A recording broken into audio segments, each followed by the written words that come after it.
Welcome back. This video is going to connect the standard procedure of long division to the box method. So I made a separate video earlier that you're welcome to go back and find, or I will reference it a bit in the beginning of this, of how students are using the box method to perform multiplication and how that's really critical as they enter middle and high school, and they're going to be using the box method to talk about much more complicated things in mathematics. So it is very helpful for them to get a strong foundation of that in the later elementary school years. So when we talked about multiplication using the box method, we talked about multiplication as representing an area. So we did something like 4 times 23.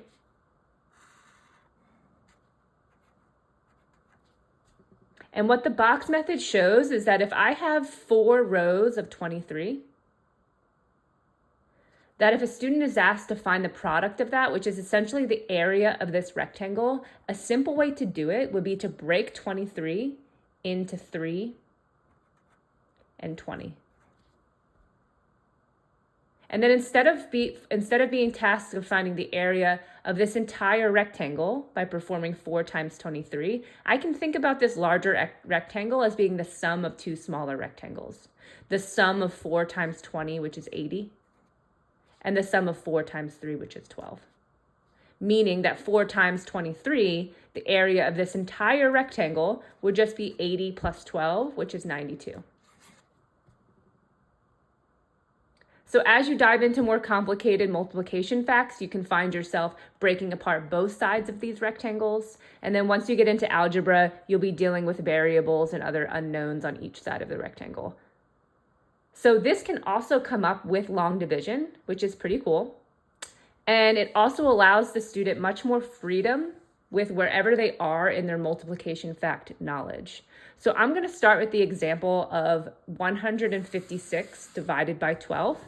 If you watched my last video with partial quotients, this is the same exact example, which could be helpful to just see this same thing carried out in 3 different ways. So I will show the standard procedure first of 12 going into 156. And the standard procedure would have us ask, how many times does 12 go into 15? And something that is hiding here is that this isn't really a 15, it's 150. But if we assume that the student has very good base 10 knowledge, then they would know that 12 going into 15 one time is the same as 12 going into 150 10 times. So then if I sort these 156 items into 12 groups and I give each group 10, that 12 times 1 or 12 times 10 is showing us that I've used up 120 of my 156 items.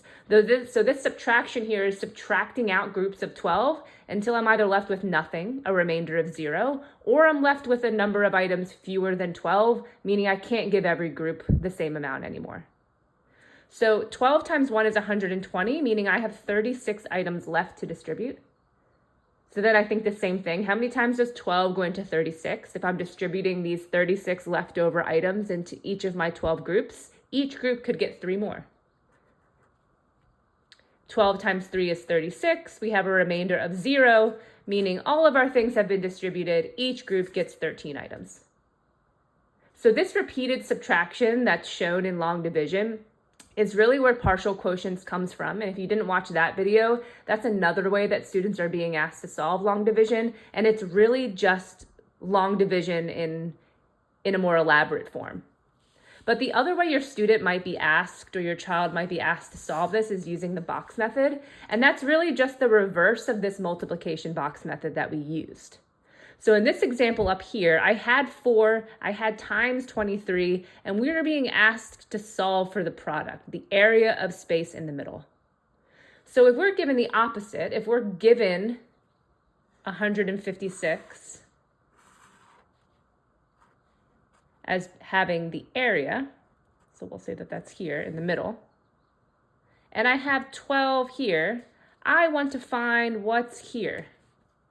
What times 12 is 156? So to solve this, your student is going to ask a similar question in that if I'm dividing 156 into 12 groups, I know that each group can get 10. So they write 10 up here. I know that 12 times 10 is 120.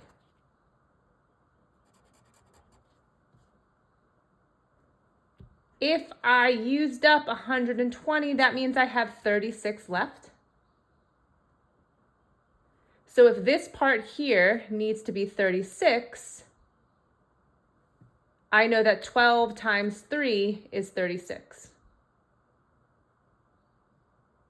And the answer is right up here, that 10 plus 3 equals 13. We were able to give each of our 12 groups 13. So what we see here with this work is a student who is very comfortable with their multiplication facts. They immediately saw that 10 would be the largest multiple of 12. That could fit inside 156. But what I think is cooler about this method, and not only that it's very clearly the opposite of the multiplication box that they've already seen, is that it allows a lot more flexibility for a student who might not be at this spot in their multiplication facts. So let's take this same example. Let's take that we have 12. And let's say that we are, trying to divide by 156. And let's say that this student doesn't know that 12 times 10 is the largest multiple. Let's say that they can think about 12 times 5. So they say, okay, I know that 12 times 5 is 60. Right? We need this whole box to be 156. The entire area needs to be 156. But I know that 12 times 5 is 60. Leaving me with 96.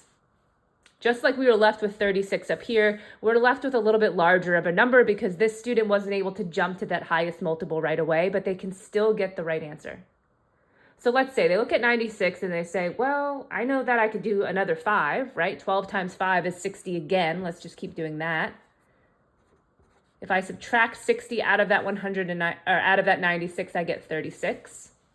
And then they say, okay, I can't do 5 again, right? Because that's 60. I don't quite have 60, but I can do 3. I know that 12 times 3 is 36. We get nothing left.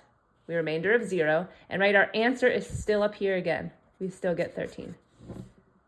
So this method still reinforces this idea that multiplication is an area and division being the inverse of that, right? We're still dealing with area. We're just finding a different piece now. Now we have the area of 156, and I'm trying to think, okay, 12 times what got me there?